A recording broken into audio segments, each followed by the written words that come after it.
So in my last video in this series, there was some debate in the comments regarding the difference between authority and dominance. And Think Me Later Sport had pointed out that it does not appear in this video, like to the common person, it would not seem that you're dominating your dog in this situation. It seems like you're doing something to gain more authority with Goose.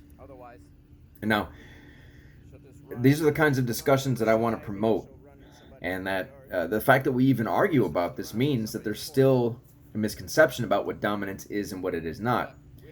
And of course, the mainstream advice around dominance is that it doesn't exist and that it's been debunked and alpha theory is, discredited and so on and so forth. And so a lot of what people think dominance is completely off base.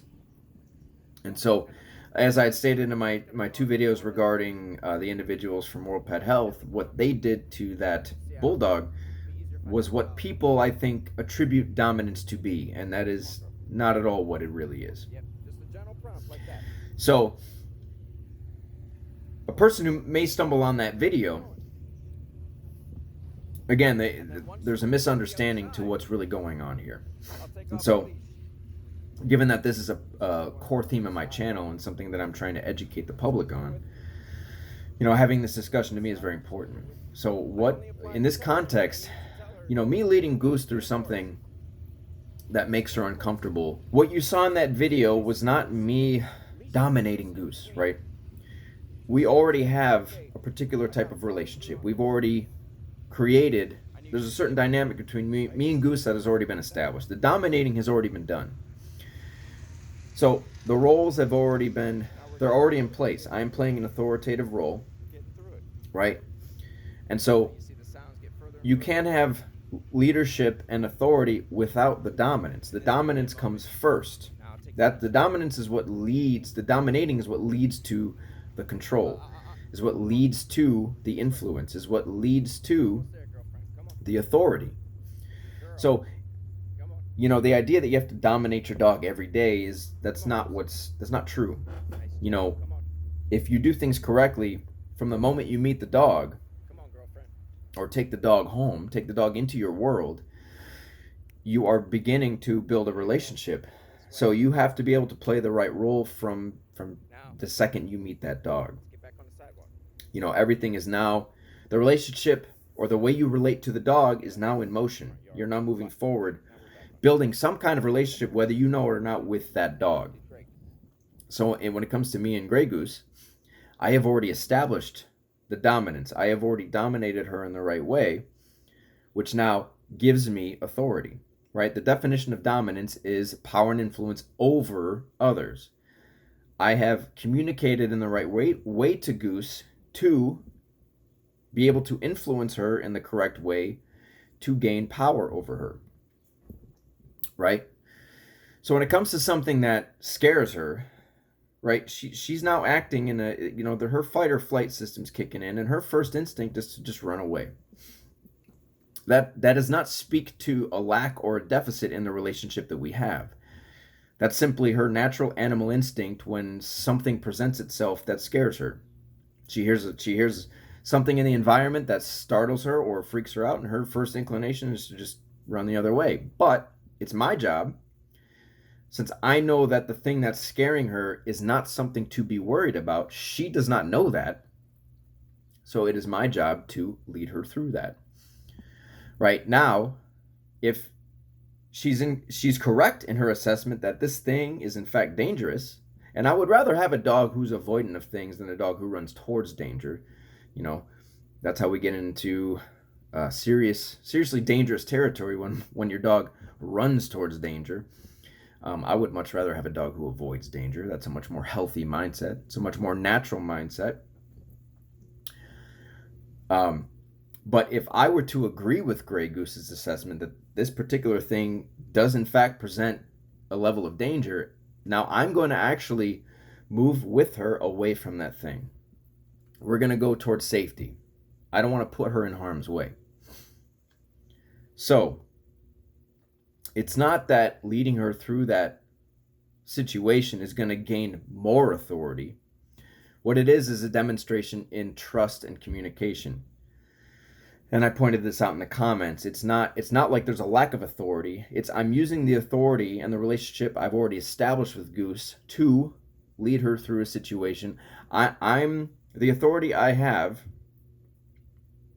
gives me the opportunity, gives me the right, because this is also the definition of authority, right, is the power or right to give orders, make decisions, and enforce obedience. There's another definition that says the power to influence others, especially because of one's commanding manner or one's recognized knowledge about something. So in both of those definitions, it's alluding to you having the right or having the power to influence or give orders or enforce obedience because of your commanding nature, right? So the dominance leads to that authority. That is what gives me the ability to lead Goose through something that scares her. If Goose really didn't trust me, when you saw that moment where she resisted, if she really didn't trust me to lead her through something that scares her, she would have continued to resist. She would not have moved forward at all. And I've been in situations with dogs who I'm still building that relationship with, where we hit that wall and they don't want to move forward at all, or it takes them a long time to start to move forward, right? Because that level of trust is not there. That level of the relationship has not been built yet. But me and Goose already have that established. So it makes it much easier to lead her through something that scares her. Now, you may conclude that, okay, having led her through that and nothing bad happening, do I have now a higher level of authority? Possibly. But I see it different. I see it that the level of authority that I already have gives me the ability to lead her through something that scares her. And now, as a result, I build a stronger bond with Goose where we have a little bit higher level of trust, right? The dominance is already there. The dominance is always present because I'm always in the leadership role, right? So those roles are already always in action. They're always present, and we're always moving forward playing those roles. The authority I have is always there. So getting her through something that scares her is going to build a stronger mind within her. It will just deepen the relationship we have a little bit more. Where the next time we confront that thing that scares her, she's not going to be as scared of it, because the last time we did it, it was like, well, it really wasn't that big of a deal. I know you got me. So that's the goal, is for her to kind of become desensitized to things, where the thing that freaks her out, it's not really something to be freaked out over, and because it's a product of our human world, she doesn't know that. I do. But over time, she'll begin to understand that thing that I thought was so scary isn't all that scary, and so it creates a stronger mind within the dog. So that's the goal, is we should be promoting strength in our dogs. I want a strong, resilient, stable, confident dog who also adheres to my leadership. That's a true asset. When you have an unstable dog, or I should say, when you have a strong, confident dog, but you don't have authority over that dog, that's more of a liability, because now that dog could,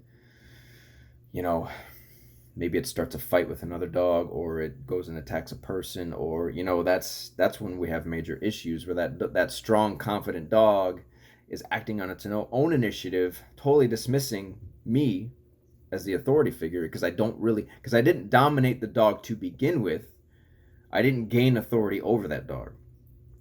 That's a dog who's not an asset. That's a liability. I want to create a dog who's an asset to me, not a liability. So the dominating always comes first. Once that's done, you now have control and authority over the dog, right? You've reached a level of trust and respect from the dog. And that's what gives you the ability to lead the dog through situations like you saw, where she was clearly uncomfortable. She didn't want to move towards the sound. She wanted to move away, but she very quickly, she stayed with me. Did I have to prompt her a few times to stay with me? Yeah. But she could have easily frozen in there and resisted, and she could have given me a lot more resistance than she did, but she didn't. She stayed with me. And then we got through it. And it wasn't that big of a deal in the end.